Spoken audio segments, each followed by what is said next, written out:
श्रीराम समर्थ. 20 जूनचे प्रवचन.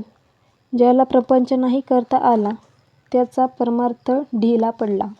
मातापिता यांचे न पाहावे दोष हे सत्पुत्राचे लक्षण सत्य. मातापितरांचे समाधान हेच सुपुत्राचे खरे लक्षण जाण. त्याचे राखून समाधान जे करणे असेल ते करावे जाण. आईचे अंतःकरण अत्यंत कोवळे असते. आपले दुःखीपणाने ते दुःखी होते. आपली आनंदी वृत्ती आईला आनंदी बनविते. म्हणून मुलांनी असावे नेहमी आनंदात. काहूर न माजू द्यावे चित्तात. शब्दाने करावे त्यांचे समाधान. उत्तरी अपशब्दाचे न मानावे दुःख जाण. नोकरी चाकरी उद्योगधंदा पोटाकरिता करणे आहे सदा. आपण पैका मिळवावा पुष्कळ पण ते सुखाचे साधन न मानावे सकळ. प्रपंचात नुकसान होईल असे काम करू नये. तसे शब्द बोलू नये. आल्या अतिथा अन्न द्यावे. कोणास विनमुख न पाठवावे. निरुत्साही बनू नये. निराश वाटू देऊ नये. अगदी व्यवहाराच्या मार्गाने जावे.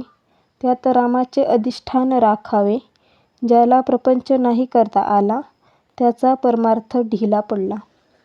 प्रपंचाची काळजी हीच परमार्थाला वाळवी. परमात्म्याचा आधार ज्याला ठाव नसे काळजीला. शेजार असता रामाचा दुःखाची काळजीची काय वार्ता.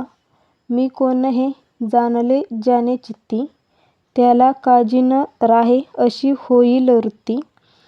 रामत्राता हा भाव ठेवावा चित्ती. निर्भयता होईल याच रीती. ज्याने देह केला रामाला अर्पण त्याला नाही काळजीचे कारण. करता राम हे आणता चित्ती. पाप पुण्याची नाही त्याला भीती. ज्याचा परमात्मा झाला सखा त्याला नाही कोठे धोका. करता मी म्हणे आपण हे सर्व दुःख काळजीचे कारण. झाले ते होऊन गेले होणार ते चुकेना कोणाला भले. म्हणून नाही करू काळजीला. राम साक्षी आहे त्याला. जे जे काही माझे ते ते जाणावे रामाचे. राम त्यास सांभाळता काळजीस कारण न उरले आता. मुलाबाळांची न करावी काळजी. रामराया करावा राजी. आपला प्रपंच हा रामाचा जाणून चित्ती. काळजी चिंता करणे ही योग्य नाही रीती. शक्यतो करावे नामस्मरण. आपली काळजी न करावी आपण. रामाचा म्हणून प्रपंच केला. काळजीचे कारण उरत नाही आपल्याला. भगवंत असता पाठी राखा. काळजीची काय कथा. म्हणून मुखाने नाम. चित्तांत राम त्याचे मनाला होईल आराम. सतत ठेवावे एकचित्ती. न सोडावा रघुपती सर्व सारांचे सार. एक भजावा रघुवीर नेमात नेम उत्तम जाण. रामा वाचून न राहावे आपण.